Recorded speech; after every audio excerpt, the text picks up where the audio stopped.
अस्सलाम वालेकुम, welcome to my YouTube channel. आज हम चैप्टर 5th पढ़ेंगे एफएससी पार्ट 1 का वैरायटी ऑफ लाइफ, जिसमें जो है मैं वायरस के बारे में बताऊंगी कि वायरसेस होते क्या हैं, उनकी करैक्टरिस्टिक्स क्या हैं, स्ट्रक्चर्स क्या है, उनके लाइफ साइकिल्स किस तरह के होते हैं और क्लासिफिकेशंस देखेंगे वायरसेस की, और साथ में उसकी वायरल डिजीज़ के बारे में पढ़ेंगे।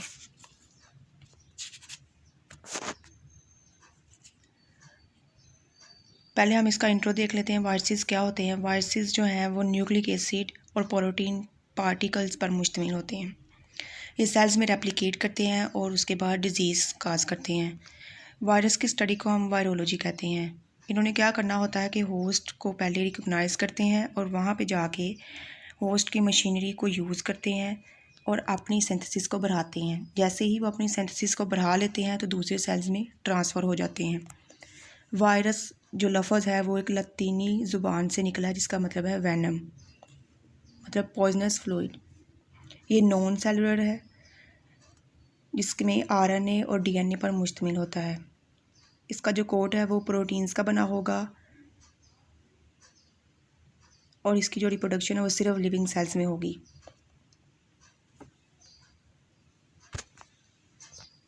अब इसकी हिस्ट्री देख लेते हैं। हिस्ट्री क्या है। हिस्ट्री ऑफ वायरस 1884 से आगे तक हम देखेंगे क्या है। चार्ल्स चैम्बरलेन ने सबसे पहले वायरस को देखा था कि वायरस है क्या। उसने कहा था कि bacteria can't pass out porcelain filters. उसने एक अजम्पशन दी थी और अपनी जो है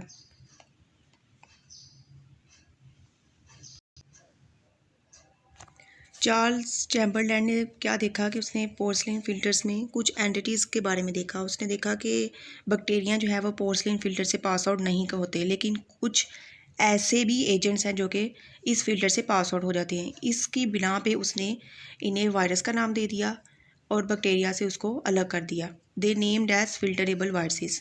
1892 में इवानोव्स्की ने डिस्कवर किया tobacco mosaic agent which is also filterable.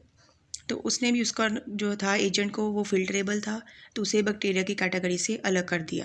फिर 1935 में फिल्टरेबल एजेंट फर्स्ट प्योरीफाई हुआ था बाय स्टैनली ने due to crystallising tobacco mosaic virus.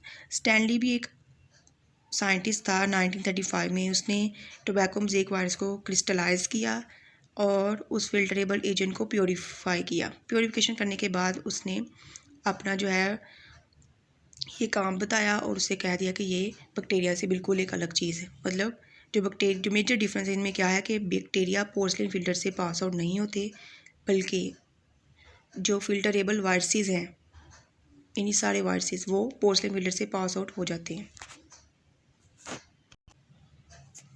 फिर यही जो फिल्टरेबल या फिल्ट्रेटेड वायरसेस थे या एजेंट्स थे, इन्होंने कुछ ह्यूमन डिजीज़ में भी देखें, जैसे फुट एंड माउथ डिजीज़। सबसे पहले 1898 में दरियाफ्त किया गया। फुट एंड माउथ डिजीज़ में भी क्या थे, ये फिल्टरेबल एजेंट्स थे। और येलो फीवर भी जो थी 1901 में, ये भी फिल्टरेबल एजेंट्स की वजह से ही थी।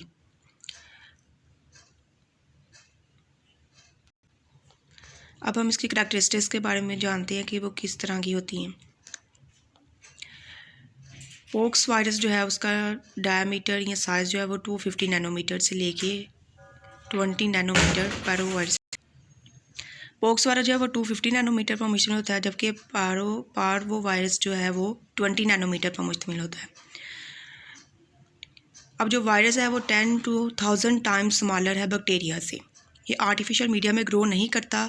रिप्रोडक्शन जो होगी वो सिर्फ और सिर्फ लिविंग सेल्स में होंगी। किस तरह? उनकी होस्ट की मशीनरी को यूज़ करके। reproduce only in living cells by replication process and may cause diseases. These are obligate intracellular parasites. They lack metabolic machinery, resistance to penicillin, streptomycin and others. मतलब क्या है कि इनमें अपनी खुद की जो सेल्स की मशीनरी है वो नहीं होगी, वो सिर्फ अपने होस्ट की मशीनरी को यूज़ करेंगे और साथ में ये रेजिस्ट भी करते हैं पेनिसिलिन को, स्ट्रेप्टोमाइसिन और दूसरी अदर एंटीबायोटिक्स। अब इसका स्ट्रक्चर क्या है कि ये कंप्लीट मैच्योर और इन्फेक्शियस पार्टिकल हैं, जिसे हम वायरोन का नाम देते हैं। वायरोन जो है वो कंपोज्ड होते हैं central core of nucleic acid से, जो कि डीएनए भी हो सकता है और आरएनए भी हो सकता है। जिसे हम जीनोम बोलते हैं। और इस जीनोम के इर्द गिर्द एक प्रोटीन कोट होता है जिसे हम क्या कहते हैं, कैप्सिड। कैप्सिड जो है वो उसे एक डेफिनेट शेप प्रोवाइड करता है और ये बना होता है कैप्सोमर्स से, यानी प्रोटीन सब यूनिट्स होती हैं जिसे हम कैप्सोमर्स कहते हैं। Complete mature and infectious particle is virion. It may be composed of central core of nucleic acid, may be DNA, RNA and surrounded by a protein coat, capsid. It gives shape.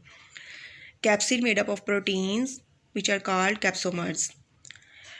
162 capsomers are included in herpes virus and 252 capsomers are contained in adenoviruses. ये MCQs हैं, इसे आप अपनी book पे highlight कर लें। In animal viruses, nucleocapsid covered by envelop. Non-enveloped naked viruses कहलाते हैं। एनिमल एंड प्लांट वायरसेस में भी पॉलीहेड्रल, हेलिकल, इन्वेल्प्ड और कम्प्लेक्स हो सकते हैं। बैक्टीरियोफेजेस जो है वो क्यूबिकल हैं और हेलिकल सिमेट्री में पाए जाते हैं। और क्यूबिकल फेज जो है वो रेगुलर सॉलिड हो सकता है, जिसे हम आइकोसाहेड्रल भी कहते हैं। आइकोसाहेड्रल क्यों कहते हैं उसे, उसके 20 फेसेस होते हैं। हेलिकल फेज जो है वो रोड शेप्ड होता है और many contains head and tail. और बहुत से ऐसे भी हैं जिनमें हेड भी होता है और वायरस भी होता है, जैसे बैक्टीरियोफेज। हेड्स जो है वो पॉलीमरेज पर मुश्तमिल होता है और टेल्स जो है वो रोड शेप्ड होती हैं। अब हम लाइफ साइकिल के बारे में देखें बैक्टीरियोफेज का, तो बैक्टीरियोफेज एक बैक्टीरिया नहीं है बल्कि ये वायरस है, जो कि इसने सेल्स पर इन्फेक्ट करना होता है या फिर किसी भी बैक्टीरियल रिसेप्टर सेल्स पे। बैक्टीरियोफेज को हम T फेज, T2 और T4 भी बोलते हैं। ये टैडपोल की तरह दिखता है जिसमें हेड और टेल होते हैं। हेड जो है वो पॉलीमरेज है और टेल जो है वो रोड शेप्ड है। हेड इलोंगेटेड पैरामिडल है जिसमें 2 ट्राइएंगुलर शेप्स होती हैं विद कॉमन बेस। 2 ट्राइएंगल्स मिले होते हैं लेकिन उनकी बेस जो है वो कॉमन होती है। और ये हेक्सागोनल होते हैं, मतलब इनकी 6 फेस की जिसके कॉर्नर होंगे। और प्रिज्म शेप्ड होता है to which straight tail is attached. Head के अंदर हेड मुश्तमिल होता है DNA पर और टेल जो है वो प्रोटीन लेयर की बनती हैं। Forms the inner tube core, जिसे हम कोर भी बोलते हैं, विच इनक्लोज्ड इन शीथ। और शीथ जो है वो प्रोटीन की बनी होती है। ये देखें, हेड जो है वो ट्रायंगुलर बेस पे है, ठीक है, कॉमन बेस है लेकिन ट्रायंगुलर है। हेड में क्या होगा, DNA। उसके नीचे आ जाएं तो कॉलर है और कॉलर के नीचे जो है वो शीथ है, ठीक है, और ये फ्लेक्सिबल होती है।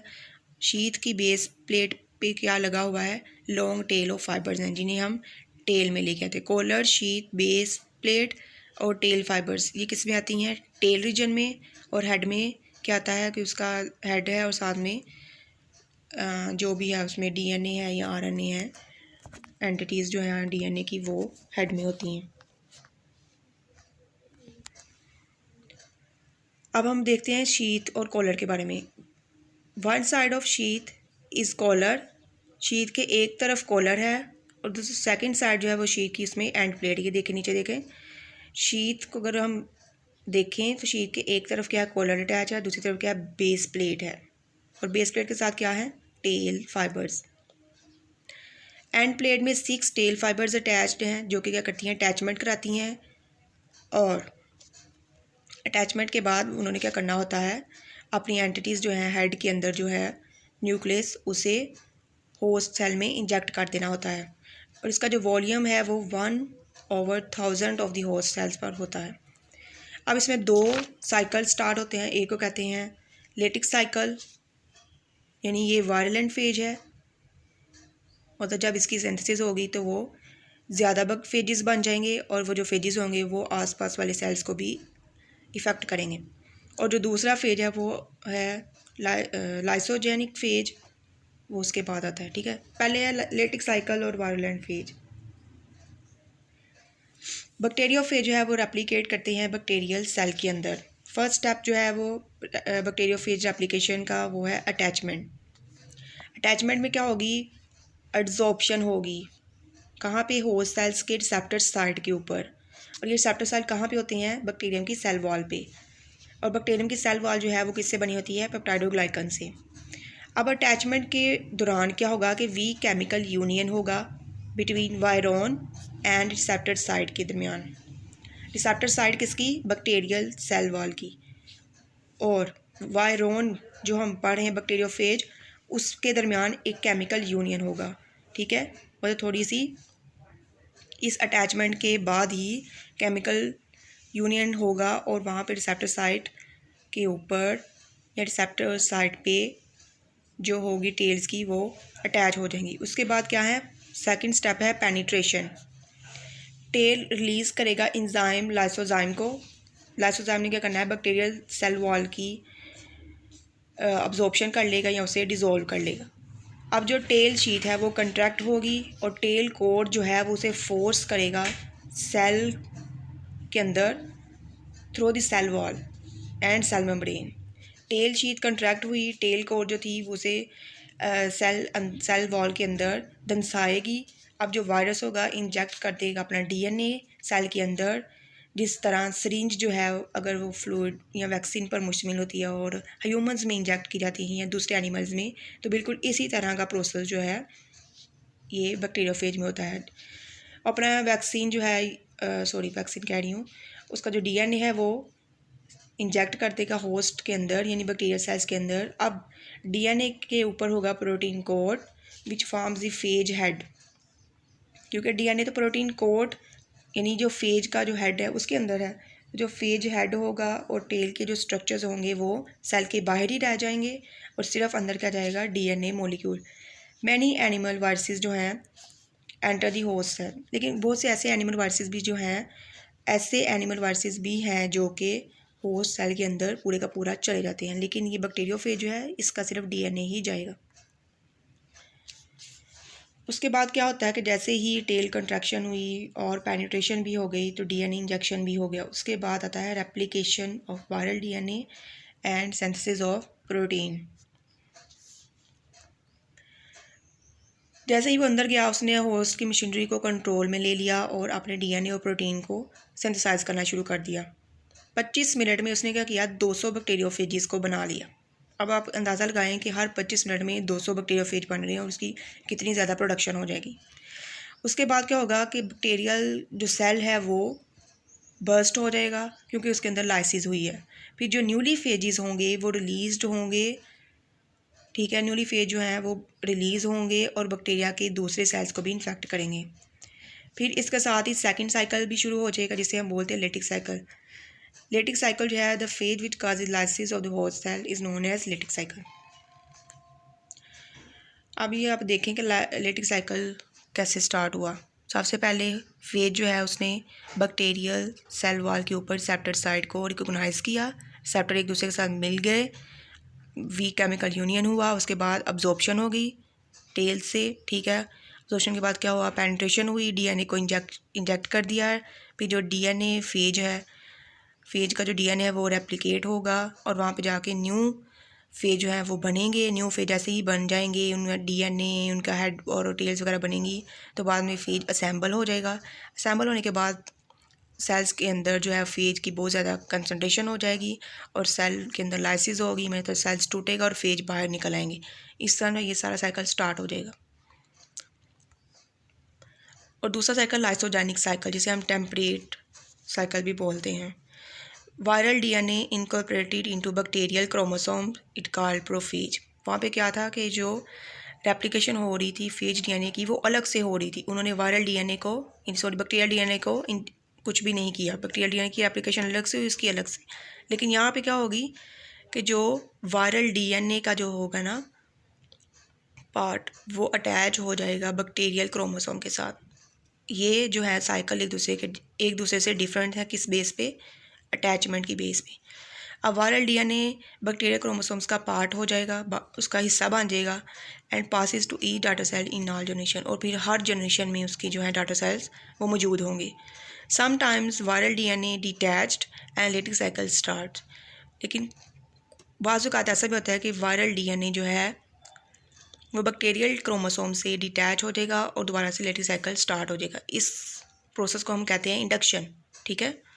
The phase causes lysogeny. अगर फेज जो है वो डीएनए जो है वो डिटैच नहीं हुआ तो वो जो फेज होगा वो लाइसोजेनी ही करता रहेगा और उसे हम कहेंगे टेम्परेट फेज।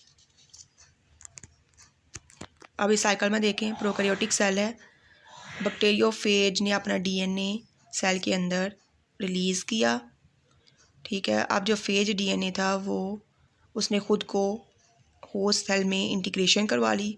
होस्ट सेल जो है वो जैसे जैसे डिवाइड होता जाएगा, वायरल जीनोम भी उसकी एंटिटी जो है वायरल जीनोम की वो भी उसी के अंदर है बैक्टीरियल क्रोमोसोम्स में, तो वो भी उसके भी साथ भी जो है डिवीजन होती जाएगी, रेप्लिकेशन होती जाएगी। और ये जो रेप्लिकेशन है वो अगली सारी जनरेशन में इसी तरह के डाटा सेल्स प्रोड्यूस करेगी। The virus remains dormant until host conditions deteriorate.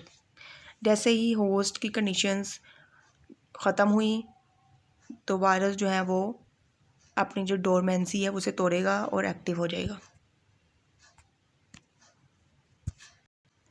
अब हम देखते हैं क्लासिफिकेशंस क्या है वायरसेस की। वायरस की मोर्फोलॉजी और उसकी न्यूक्लिक एसिड प्रॉपर्टीज़ की बिना पे प्लांट में, एनिमल्स में और बैक्टीरियल वायरसेस को क्लासीफाई किया जाता है। इसमें जेनेटिक मटेरियल होता है डीएनए या फिर आरएनए। अब डीएनए और आरएनए जो है वो या तो नेकेड होंगे यानी इन्वेल्व्ड या नॉन इन्वेल्व्ड कहलाएंगे, और कुछ जो है वो कम्प्लेक्स भी कहलाते हैं। मोर्फोलॉजी के बेस पे वायरसेस जो है वो रोड शेप्ड हो सकते हैं, स्फेरिकल हो सकते हैं और टैडपोल लाइक हो सकते हैं। यानी कि रोड शेप्ड में टीएमवी वायरस आ जाता है, स्फेरिकल में पोलियो वायरस और टैडपोल में बैक्टीरियोफेज वगैरह। तो वायरल डिजीज़ के बारे में देखते हैं कि सबसे पहले है स्मॉल पॉक्स। स्मॉल पॉक्स एक डिजीज़ है जो कि पॉक्स वायरस से फैलती है। पॉक्स वायरस जो है वो डीएनए इन्वेल्व्ड है। 12वीं सेंचुरी में चाइना में ये एपिडेमिक था और चाइना से स्टार्ट हुआ और बाद में 20वीं सेंचुरी में जो स्मॉल पॉक्स था वो बहुत ज़्यादा कॉमन डिजीज़ हो गई पूरी वर्ल्ड वाइड दुनिया में। फिर 1980 में वर्ल्ड हेल्थ ऑर्गेनाइजेशन जो थी उन्होंने डिक्लेयर किया कि अब जो दुनिया में पॉक्स वायरस जो है वो पॉक्स वायरस नाम की कोई चीज़ नहीं है, बल्कि उन्होंने क्या कर दिया, उसे फुली वैक्सीनेट कर दिया गया और दुनिया से इसका खात्मा कर दिया गया। अब दूसरी जो है डिज़ीज़ हर्पस सिम्प्लेक्स है। ये डीएनए वायरस है और इसमें क्या होता है कि वस्कुलर लेशंस बन जाते हैं एक्टोडर्मल टिश्यूज़ की एपिथेलियल लेयर में। ये लिप्स में, माउथ में और दूसरे स्किन साइड पे हो सकता है। हर्पस सिम्प्लेक्स जो है इसकी 2 टाइप्स आ जाती हैं, एक है हर्पस सिम्प्लेक्स टाइप 1 और herpes simplex type 2। Herpes simplex type 1 जो है ये लिप्स और माउथ और फेस वगैरह पे होता है, जबकि हर्पस सिम्प्लेक्स टाइप 2 जो है वो सेक्सुअली ट्रांसमिटेड वायरस है। अब आप देखें यहाँ पे वायरस की क्लासिफिकेशन। टोबैको मोज़ेक वायरस जो है वो हेलिकल होगा और इसमें क्या होगा, आरएनए जीनोम होगा। पॉलीहेड्रल की बात करें तो वो एडिनो वायरस आ जाएगा, इसमें जो है ये भी डीएनए है। स्फेरिकल जो है वो इन्फ्लुएंजा वायरस जो है वो स्फेरिकल है और इसमें जो है वो आरएनए है। और बैक्टीरियोफेज जो है वो कम्प्लेक्स है, उसमें भी डीएनए है। ये एमसीक्यूज़ हैं, आप लोग ना ध्यान से देख लीजिए। अब अगली जो है डिज़ीज़ वो है इन्फ्लुएंजा। इन्फ्लुएंजा वायरसेस भी इन्वेल्व्ड आरएनए वायरसेस हैं और ये भी वाइड स्प्रेड होती है डिज़ीज़ मैन में और ये भी एपिडेमिक फॉर्म में रह चुकी। मम्स एंड मीज़ल्स की बात करें तो ये इन्वेल्व्ड आरएनए पर मुश्तमिल होती हैं और ये पैरामैक्सियो वायरसेस की फैमिली से बिलोंग करती हैं। मम्स जो है वो हाईली कंटेजियस है, वाइड स्प्रेड है but seldom fatal. 60% of adults जो है वो इम्यून जो है उनका 60% अडल्ट जो है उनका इम्यून जो है वो स्टिमुलेट हो जाता है और वो मम्स की जो कंडीशन है उसको इम्यून कर लेते हैं अपनी बॉडी को। मीज़ल्स जो है one of the commonest disease है चाइल्डहुड में, अडल्ट ह्यूमन पॉपुलेशन में, और ये भी वर्ल्ड वाइड है। और ये जो डिज़ीज़ है वो भी अपने विक्टिम में इम्यूनिटी का सबब बनती है। पोलियो की बात करें तो पोलियो एक डिज़ीज़ है जो कि पोलियो वायरस से फैलती है और पोलियो वायरस जो है वो आरएनए है, आरएनए पर मुश्तमिल होता है। इसका जो इन्फेक्शन है वो प्राइमरी एज से शुरू होता है with the social and economic factors की बिना पे। पोलियो वायरस जो है वो स्मॉलेस्ट है वायरस है और आरएनए पर मुश्तमिल होता है और ये स्फेरिकल कैप्सिड होता है इसका, ठीक है। और अगला आता है रिट्रोवायरसिस। रिट्रोवायरसिस जो है वो आरएनए ट्यूमर वायरस है और इसे ओनको वायरस भी बोलते हैं क्योंकि इसने ट्यूमर कॉज करना होता है। ये स्फेरिकल है, इन्वेल्व्ड है, 100 नैनोमीटर्स का डायमीटर है और उसमें एक एंजाइम होता है रिवर्स ट्रांसक्रिप्टेज, जिसने क्या करना होता है, आरएनए सिंगल स्ट्रैंड को डीएनए डबल स्ट्रैंड में कन्वर्ट करना होता है। और ये सबसे ज़्यादा किस एनिमल्स में रेट्रोवायरसेस की प्रोडक्शन ज़्यादा होती है? फॉल में, रोडेंट्स और कैट्स में। अगर ह्यूमन की बात करें तो ह्यूमन में ये HIV का सबब बनता है, यानी ह्यूमन इम्यूनोडेफिशिएंसी वायरस। और HIV जो है फिर वो एड्स को काज करता है।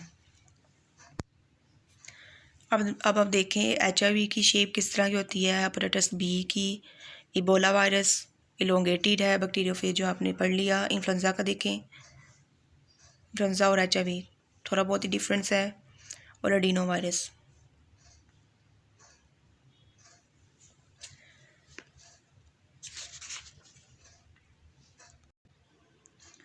रेट्रोवायरसेस में जो HIV आ जाता है और एड्स, इसका डिटेल लेक्चर जो है वो मैं अपलोड करूँगी। और बाकी ये जो चैप्टर है वो आप बुक से ज़रूर एक बार पढ़ लें और अपनी जो भी MCQs हैं उसे हाईलाइट कर लें। Thank you.